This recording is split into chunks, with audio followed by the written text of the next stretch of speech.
Jean-Michel Bell n'a encore rien gagné. Et le héros de l'Amérique du Supercross s'appelle... Bradshaw! David Bradshaw! David Bradshaw! David Bradshaw! Tim Bradshaw.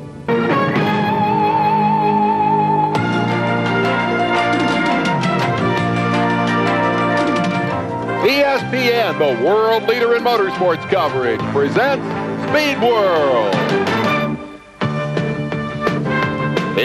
Ça, c'est le stade d'Atlanta, en Géorgie. Pour le 6e Supercross de l'année, il y a 49 000 spectateurs.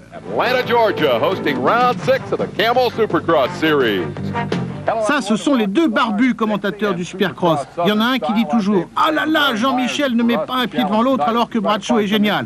Et l'autre qui répond « Tout à fait, Larry ». Bref, on sait maintenant que les Américains sont aussi chauvins que nous. Ça, c'est Bradshaw. Il a gagné 4 Supercross de suite. Pour l'instant, il est imbattable. Ça, c'est Bob Hanna, ancien pilote et champion des États-Unis de Supercross. Il s'est recyclé à la télévision. Il est en train de nous expliquer que c'est ici, à Atlanta, qu'il a gagné sa première course. Ça, c'est le départ du premier quart de finale où figure Jean-Michel Bell.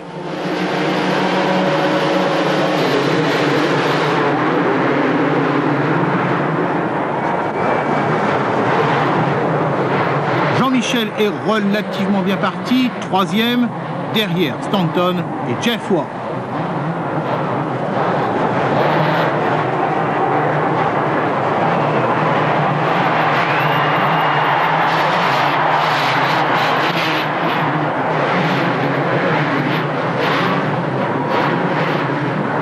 Deuxième tour, grosse chute de Larry Ward. Troisième tour, Jean-Michel a passé Jeff Ward, il est second et attaque Stanton. Alors, qui est le meilleur dans le Team Honda, Bell ou Stanton? Ah, peut-être Stanton. Ah, plutôt Jean-Michel Bell. Non, Stanton.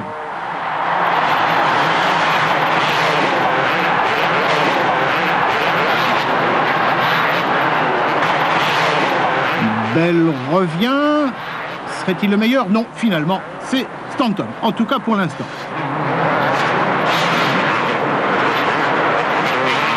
Derrière, c'est chez Kawasaki que l'on règle les comptes. Alors là, qui est le meilleur? Le numéro 6, Jeff Ward, ou le numéro 3, Kiedrowski? Pour l'instant, c'est Ward. Et ça va rester Ward parce que Kiedrowski tombe. Dernier tour de ce quart de finale, on revient en tête, Stanton et Bell.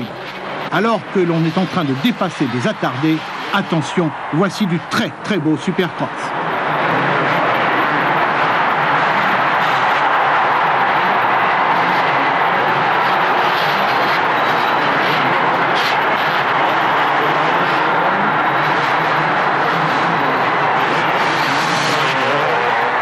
Premier, Stanton. Deuxième, Bell.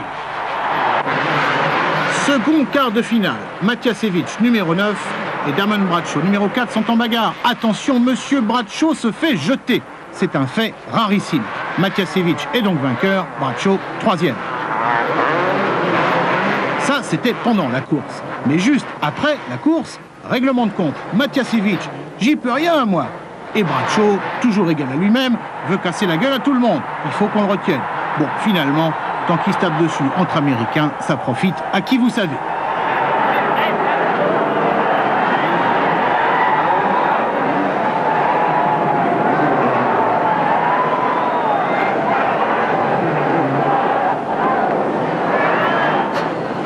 Départ de la finale, ils sont tous là. Numéro 1, Jean-Michel Bell. Numéro 9, Jeff Matiasevich. Numéro 7, Mike LaRocco. Numéro 6, Jeff Ward. Numéro 4, Damon Bradshaw. Numéro 2, Jeff Stanton. Numéro 3, Mike Kiedrowski. Nous sommes dans les 5 secondes juste avant le départ.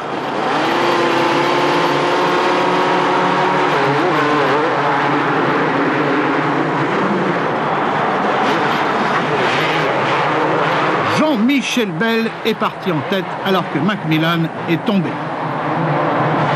On revient chez les leaders, c'est donc Jean-Michel Bell 2, Matiasevich, le 3e, Jeff Ward, le 4e, Larry Ward, le 5e, Bradshaw. On est peut-être enfin dans le bon sens de l'histoire.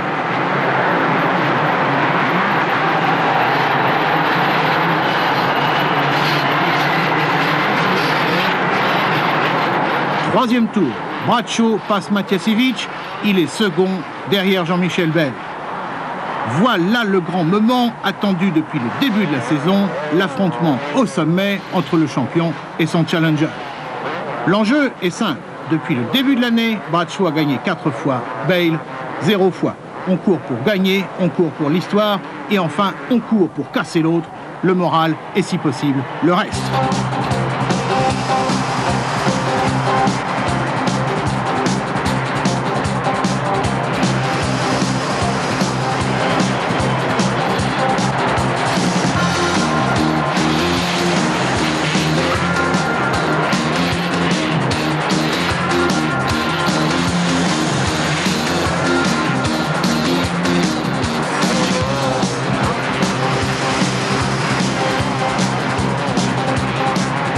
Après la course, Bradshaw dira qu'il voulait passer Bell le plus vite possible, car il sait que quand le Français est en tête, il a tendance à rouler de plus en plus vite. Le fait est que Bradshaw rattrape Jean-Michel Bale centimètre par centimètre.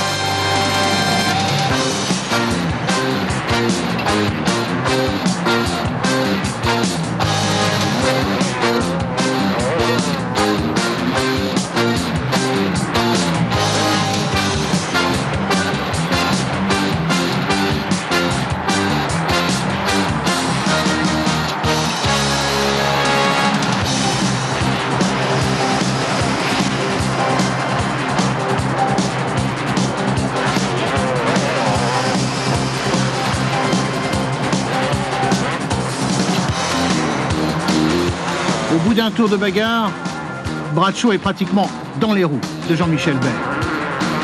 Son mécanicien lui dit de forcer, rien n'y fait. Il est inquiet et il a raison d'être inquiet.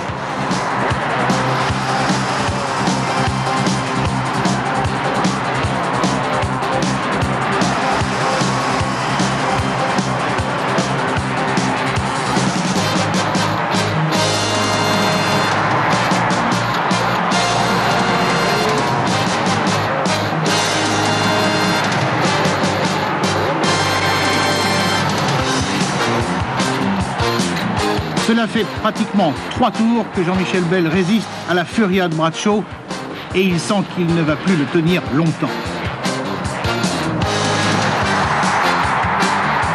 C'est fait, Bradshaw est leader. Déclaration de Jean-Michel Bell plus tard, Bradshaw est un pilote dangereux, pas question de se battre au coude à coude parce que lui, il balance. N'ayant pas réussi à le lâcher, je devais le laisser passer. Jean-Michel doublé à la régulière, en tête, voilà un moment, hélas, historique. Explication possible, la moto. Celle de Bradshaw est parfaite, alors, la Honda. Les autres ont fait beaucoup de progrès et Honda a changé complètement la moto. Ça fait 3 ans qu'on gagnait le championnat avec la même moto et ils ont tout changé cette année. Donc il faut repartir à zéro et on a quelques petits problèmes, mais je pense qu'on va les résoudre assez rapidement. Alors quand ils changent tout, ils vous demandent votre avis d'abord ou bien en début d'année vous recevez comme ça une nouvelle moto à laquelle vous êtes censé apporter seulement des améliorations? Non, on n'a aucun avis dessus. Ils essayent de faire une moto qui va marcher mieux. Et souvent ça marche mieux, mais bon, des fois ça marche un peu moins bien dans les premiers mois. Donc c'est ce qui se passe en ce moment et on essaye de tester, mais je pense que ça va aller mieux. Quoi qu'il en soit, on arrive en fin de course et Bradshaw, une fois de plus, va gagner.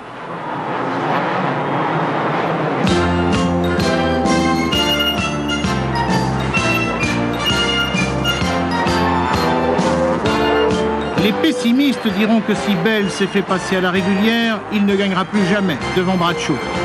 Les optimistes peuvent penser que ça s'améliore puisque second, c'est ce que Jean-Michel a fait de mieux depuis le début de saison.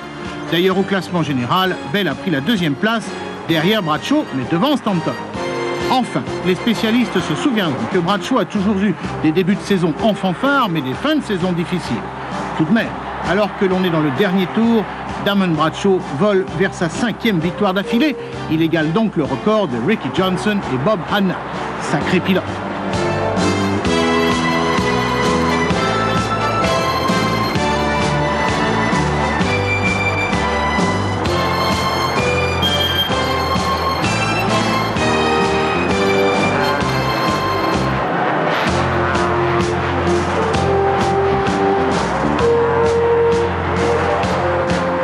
cette nouvelle victoire de Bradshaw au classement général, Jean-Michel Bell est donc second du championnat.